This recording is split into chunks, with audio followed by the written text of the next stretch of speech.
Chapter 10. Bobby Chicken House number 1. This time we must go and very special direction, said Mr. Fox, pointing sideways and downward, so he and his 4 children started to dig once again. The work went much more slowly now, yet they hit us with great courage. And little the tunnel began to grow. Dad, I wish you were the use where we are going, said one of the children. I dare not doubt that, said Mr. Fox, because this play I am hoping to get with a marvelous. That is a display if you know you would go crazy with excitement.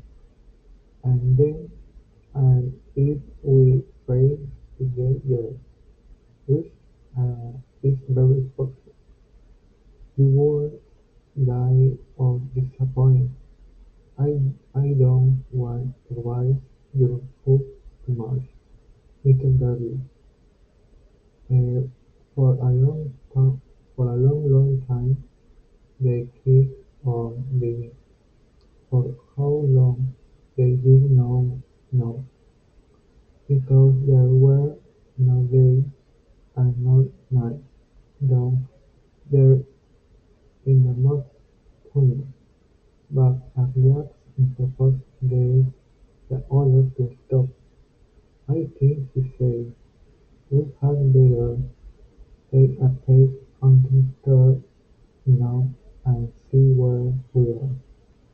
I know where I want to be, but I can't possibly be sure we are anywhere near it." Slowly, slowly, the fox began to slow the tunnel up toward the surface, and up it went until somewhere they came to something hard above their heads and they couldn't go up any further. Mr. Fox reached up to examine the scalding. "It's wood," he whispered.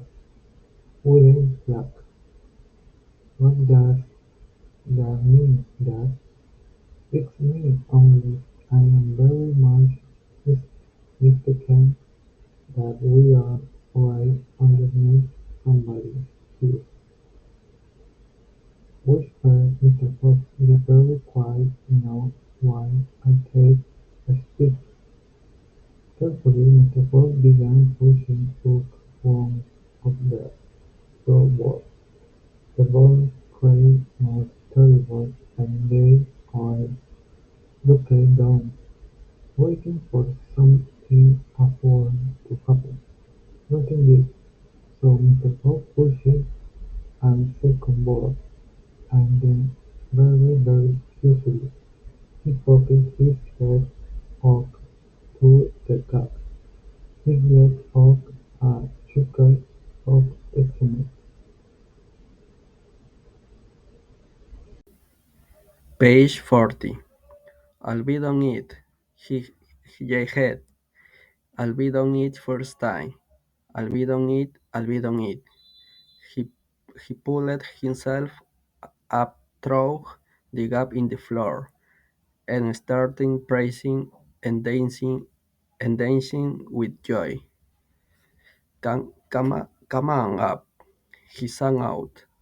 "Come on up and see where you are, my darlings. What a sight for a hungry fox. Hallelujah! Hooray! Hooray!" The four, the four small foxes scrambled up out of the tunnel, and what a fantastic sight it was that now met their eyes. They were in a huge shed, and the whole place was teeming with chickens. There were white chickens and brown chickens and black chickens by by the dozen. Baggy Chicken's house number one, cried Mr. Fox. It's exactly what I was aiming at. I hit it, slapped it in the middle. First time. Isn't it that fantastic? And if I may say so, rather clever. The small foxes went wild with excitement. They started running around in all directions, chasing the stupid chickens.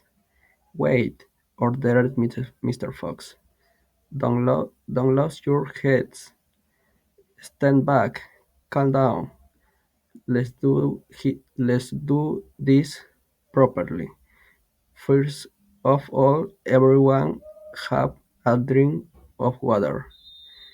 They all ran over to the chickens' drinking trough and lapped up the lovely cool water.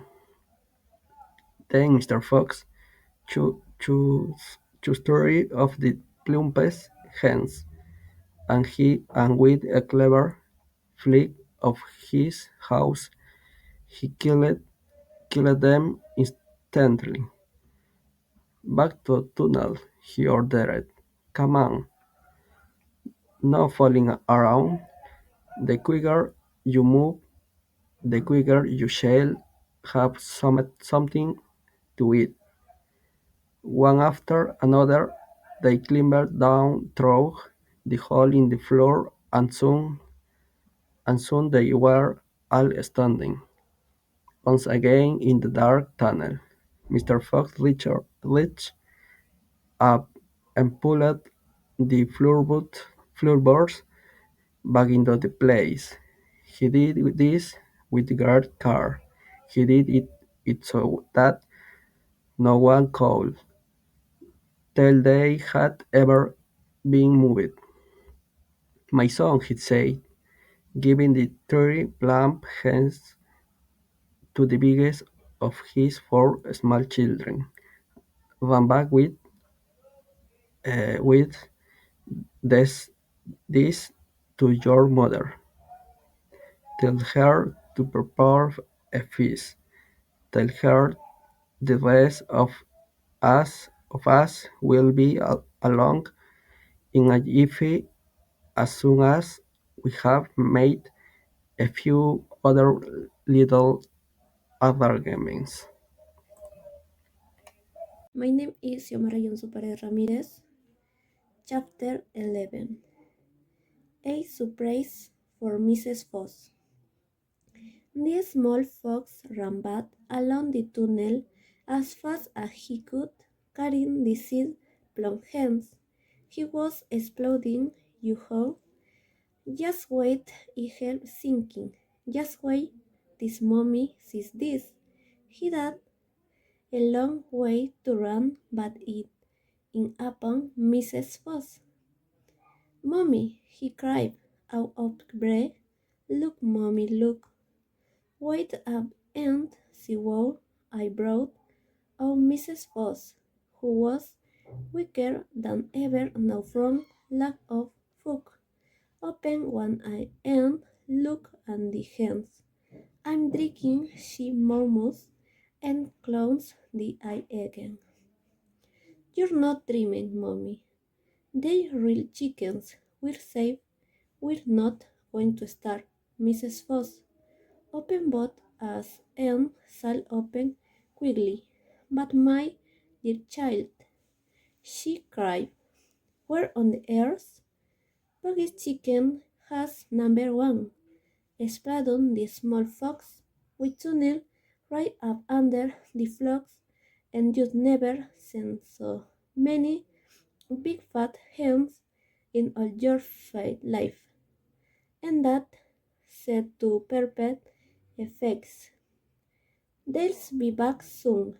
The sight of Fox seemed to give new strength to Mrs. Foss. As safe it shall be, she said, standing up. Of all a fantastic fox your father is. Hurry up, Charles and stars, plucking those chickens. Far away down in the tunnel, the fantastic Mr. Fox was saying, "Down for the next week, my darling. This won't be as easy as in pie. All we have to do is this another little tunnel from in the there. Toward that, don't ask so many questions, start digging." Hello teacher, my name is Gustavo Reyes and I will continue with the reading. Mr. Fox and the three remaining small foxes dove fast and straight. They were all too excited now to feel tired or hungry. They knew they were going to have a walking great feast before long, and the fact that it was none other than Boggy's chickens they were going to eat made them gurgle with laughter every time they thought of it. It was lovely to realize that while the fat farmer was sitting up there on the hill waiting for them to starve, he was also giving them dinner without knowing it. "Keep doing," said Mr. Fox. "It's not much further." All of a sudden, a deep voice above their heads said, "Who goes there?" The foxes jumped. They looked up quickly and they saw, peeking through a small hole in the roof of the tunnel, a long black, pointed, furry face. "Badger!" cried Mr. Fox. "Foxy!" cried Badger. "My goodness me! I'm glad I found someone at last. I've been doing around in circles for 3 days and nights, and I haven't the foggiest idea where I am." Badger made the hole in the ceiling bigger and dropped down beside the foxes. "A small badger," he sang, "dropped down after him. Haven't you heard what's happening up on the hill?" Badger said excitedly. "It's chaos. Have the good has disappeared, and there are men with guns all over the countryside. None of us can get out, even at night. We're all starving to death." "Who's we?" asked Mr. Fox. Good night. My name is Eric Javapasca Cuenca. I read Gurlim, chapter 47, 48, and 14, 49. Als us digger. That's me and more and rabbit and all our wives and children. In whistle. Who can user sneak out of directed spots? Is right now heading down my hall with Mr. Wizard and 6 kids. What on car are we going to do, Fuxy? I think we're finished. Mr. Fogg looked at his great children and he smiled. The children smiled back at him, sharing his secret. "My dear old Badger," he said, "this mess you're in is my fault." "It's no, it's your fault," said Badger furiously. and the farmers are not going to have up there they have got you. Unfortunate, that means us as well. It means everyone on the hill. Butter sat down and put a paw around his small son. We're done for, he said spunkily. My poor way up there is so weak that the can't dig another yard. Nor can mine, sighed Mr. Fox. And yet at this very minute she is preparing for me and my children the most delicious feast of plum juice chicken. Stop, cried Badger. Don't tease me. I can't stand it. It's cruel, cried the small foxes. That's not this thing. We've got chickens galore. And because everything is entirely my fault, sighed Mr. Fox. I invited you to share the feast. I invite everyone to share it. You and Mole and Rabbit and Whistle and all your wives and children. There be pinged the go around. I want to assure you. You mean it? Cried Badger. You really mean it? Mr. Fox pushed his face close the Butgers and wiggled darkly. Do you know where we've who's been? Where? Roxanne said, Boogie Children House number 1. No. Yes. But that is not to where we are going now. You have come just at the right moment, my dear Badger.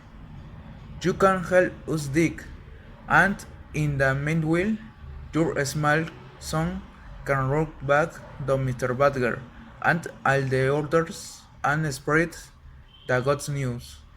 Mr. Fox turned to, to the small badger and said, tell them they are invited to a Mr. a fox feast. Then writes them all down here and follow this tune. Back until you find my home. Yes, Mr. Fox, said the small badger. Yes, Sir right away, sir. Oh, thank you, sir. And he scrambled heavily back through the hole in the roof of that tunnel and disappeared. Thank you.